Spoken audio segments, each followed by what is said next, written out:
Heyo everybody, Haku here with my review for the newest Tower of God chapter from when I'm posting this, of course. Maybe I shouldn't always say newest, because that's kind of subjective as to when you're watching the video. But back on topic, for the next Tower of God chapter, which is Tower of God 281, that'd be Season 2, Episode 201, and I guess that makes it the Name Hunt Station 4.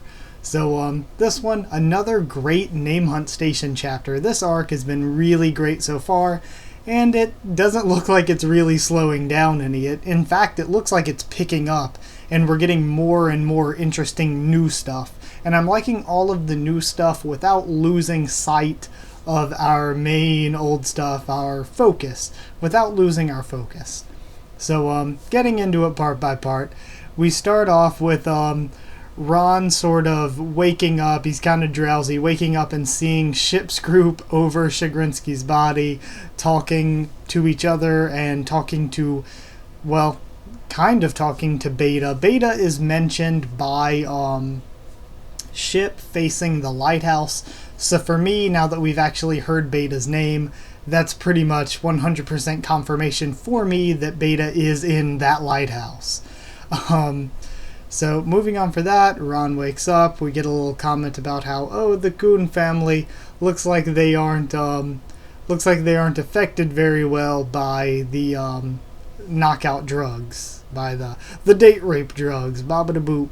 So I've really got to say the new outfits and designs for all of Team Ship look really, really great. It does look like we're missing Vespa Verde and Amiga Chaz. I don't know if they are just sort of gone and they just didn't make it this far with the rest of them. So I'm fine with that. We have enough characters as it is, and I was not super attached to any of those three. Verdi was kind of cute, but I'm not super attached to any of them, so I'm okay with leaving them behind with the awesome team that we have now. And so pretty much they all just talk, and it looks as though Ron and Dan go to clean up Chagrinsky's body, and there's still this panel that I cannot figure out what it's supposed to mean, what it's supposed to be. I can't figure it out. It looks like Chagrinsky's body pops a boner. I don't even know. I don't know what this panel is supposed to be. It doesn't look like it's Dan throwing down the body, but it says thud. Because Dan's dragging the body along, and it looks like something popping out from within. I have no idea what it's supposed to signify, so I don't know. That one stumped me. I don't know what it's about at all. So Ship said that they came as soon as they could because they knew now that Team Novik had taken one of the 10 bosses' names, they'd taken Hess's name, that they would be in deep shit. They're a target now, a big target, and so they knew that they had to step in to try to help Novik's team through this this time of getting that name, because they were going to be attacked, and also the temptation would be there for them to say, well, we have a 10 boss name, why don't we just hang around here? So they talk about that. We find out Novik, of course, is very ashamed that he fell for Chagrinsky's ploy. And then we cut over to Androssi and Lorray showing up where there's a ton of servants, and Mart the Octopus Woman, one of the 10 bosses and the 10 boss with the most servants confirmed. And this was badass. Androssi goes full on Madara Uchiha on the servants of Mart, and just runs through them all with a bunch of different weapons with her bare fist, just killing all of them. And that was so badass, just her going through and taking down that whole army of people, essentially. It was a really badass fight sequence, in my opinion. So we find out that the Lopobia family has brought up the issue of Anak Zahard just being alive and climbing the tower. And in specific, the Zahard family, even though they, Androssi's already a princess, they can't unprincess her, so she's pretty safe, but they don't like her climbing with Anak, and they could always go after Anak, or Ship, or Hatsu, or Lorray. They could always go after them. They aren't completely safe, but like Ship tries to explain that like Androssi, she's sort of safe. They can always make it so that she's a not very influential princess, but since she's already a princess, she's pretty safe. Her teammates, however, are not guaranteed safety. They could always be targeted for assassination like they were by Lopo B or Ren before. And we find out that they have two other princesses that have formed a team together that are climbing in sort of a competition to them, and that would be Lilial or Rial, and Shilial or Shirial Zahard. But I think I like the Lilial and Shilial translation better. It's easier to say. There's more distinguishing between the two, I guess. So I kind of like that translation better than the blog post translation of their names. And yes, please. Yes, please, those two. That was a mighty fun looking panel they had. So very much looking forward to seeing a lot more of them. Also, they are from the Lopobia family, and they called up Androssi and struck a deal. They said, bring us, or take out Kaiser's name, take out Kaiser, and we will not bring up the issue of Anak. We won't mess with Anak. And also, we will hand over the life of Lopobia Ren.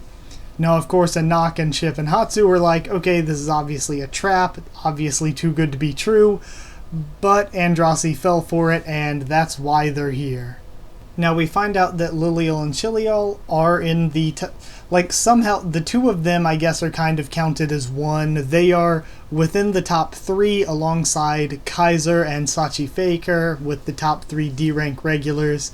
So they're obviously very, very powerful, ranked more highly currently than Anak or Androssi, presumably, but that can always change, and that doesn't always mean they're stronger. That just means they're like the 3 most well-known, the 3 considered to be the most dangerous. So like Sachi said, he's not anywhere near Kaiser's strength, probably. He's just known to be one of the 3 most dangerous, just like Kaiser is. And that kind of makes me think, okay, if he's comparable in strength to Kaiser, it makes sense that the 10 bosses should be able to be 1v1'd by some of Bomb's teammates, because he does have very, very strong teammates, like all of Team Ship. Most of Team Novik as well is very strong. Kun and Rak, I would argue, both are very, very strong. A lot of Bomb's teammates, Boro, incredibly strong, I would say. Maybe not as strong as Akka or Sachi, but I'd still say he's really strong in my opinion, and especially against a weapons user. So yeah, weapons user, it's kind of hard for him to lose unless they're extremely, extremely good and overpowered like Joaquin, of course, is, because we've already found out that Joaquin is stronger than D rank. I'm not sure if he counts as a regular or not, but if they are counting him as one, I guess he would probably be C rank, because SIU has already stated that he's definitely stronger. Even at this point right here that he's at, he's already quite a bit stronger than Kaiser. Also, we find out that the station itself is being used by the 10 families as a disposal site for regulars that they want to get rid of. They say, the 10 families, if they want to get rid of a regular, they say, bring us Kaiser's name and we will leave you alone, or we'll give you this. And it's an empty promise that they don't expect to keep, because they're like, we will send them to go after Kaiser's name, and then they'll either get killed or have their names taken by Kaiser and the 10 bosses. And then the 10 families will give a little bit of extra money to the 10 bosses to keep the arrangement in place. So the name hunt station works for the 10 families essentially to get rid of the regulars that they don't find so desirable. Now Androssi fights and kills Mart, and we see that she kills Mart using a energy beam from Bong Bong. So I guess that means that Bong Bong can use energy beams. We already know it has the teleportation power. It looked like Androssi was flying using like pink wings from Bong Bong. So I guess it has all 3 of those powers. which makes sense because it's supposed to be along the same lines as the White Heavenly Mirror or Blood Tamra, and we know both of those are pretty OP as well, with the Blood Tamra making Varagarv essentially invulnerable to physical damage, and with the White Heavenly Mirror having two powers that are pretty useful that we know of, and still yet another power that we don't even know about yet. So it's a very powerful weapon, and I thought it was interesting to see this new stuff out of Bong Bong that hasn't really been mentioned before. Also, Ship says that, in his opinion at least, that Kaiser and 2 or 3 of the bosses are in some of the strongest people in the class, so they are very much threats that it'll be hard for them to take down. And of course there are 5 bosses left. I'm interested, since we got an actual text box introducing Alphine, what her role will be, how strong she'll be, if she'll make a flip to being a good guy, because I think it's really interesting that we were, out of all the bosses, that even we were given that box for Alphine so far before she's actually really shown up in the in our characters' lives, so to speak. And we find out that when they first arrived at the station, Androssi is already 1v1'd against Kaiser and lost. So a Princess of Zahard and somebody as strong as Androssi has already lost 1v1 to Kaiser. And that builds my Kaiser hype even more. And they say he throughout the chapter, but I still think that Kaiser's a woman. Kaiser looks even more like a woman in the panels we see of him, her, in this chapter. So I think he is just saying, maybe they don't know the gender for sure, and that's why they're using he. Or it could always be something with the translation, how I thought Ho was a woman for the longest time. So that could always be something at play there. Now we end with Rak and Kun preparing to leave the train in the morning. So the next day they're going to be leaving the train, and Bomb returns from his rice pot training, and he just sort of says he's tired, and that's where we end. But there is that tension there, that hinting there that maybe there is something wrong with Bomb, maybe it was a traumatic experience going through all this, who knows. I think we'll probably learn a lot more about it next chapter, because they could always save it for later when we find out about what's wrong or what's happening, but I don't think we're going to leave it linger for that long. I think we're going to find out sooner rather than later, so maybe even next chapter, because the 2 important points in the blog that I want to go over is that SIU said that Androssi's fight against Kaiser one-on-one is we're going to be told a lot more details about it. So that's cool. I don't personally think we'll actually get to see it, but I do think it's interesting that we are going to hear details about it. It's not just going to be said that, oh, she lost. We're actually going to hear probably how she lost, a little bit about Kaiser's powers, and how Kaiser doesn't really fight like a normal regular. And then the other point that the blog brought up was that next chapter we're going to be focusing on the train group. So I think that's really cool. I'm of course I'm loving the focus on Team Ship and Team Novik, because I absolutely love all of those characters, and they're some of my favorite characters in the series even. But I do think it'll be nice to jump around a bit and focus a little bit on each group of characters, so that each character gets their own little bit of development, gets to play their own little bit of a role, and that sort of keeps every character fleshed out to their fullest potential, or at least as much of that potential as they can get to without taking away from other characters. So I'll be happy to see Bomb's group on the train again, and maybe see them depart and fight one of the 10 bosses or something. That'd be pretty awesome. So definitely a lot of hype for that. As for this chapter though, I thought it was awesome. I really freaking loved that fight. That fight with Androssi and Mart and all of Mart's subordinates, I thought was an amazing fight. I was really into that. And then also the introduction of Lilial and Chilial, yes, very much. Hyped to see more of Kaiser, of course. Really hyped to see more of a lot of these new characters. The other 10 bosses, the other 5 bosses that are left, I'm really interested in seeing. And Of course, I really like the way they're going with focusing again on Androssi and Anak and the issues with those two climbing the tower together. I really like that we're actually getting to see again how that is such a big deal, really, with our characters. And then also something I really liked about this chapter in particular was how we're moving our focus around between a bunch of different characters and groups of characters without losing the overall flow of our story, without like losing our forward momentum with the actual main plot. We're getting to see these side plots in good detail, or at least in what I think is pretty good detail. So I really hope we do get to see more of these characters. I hope they all group up together, though. I would like us to travel up the tower in one big group rather than these three smaller ones.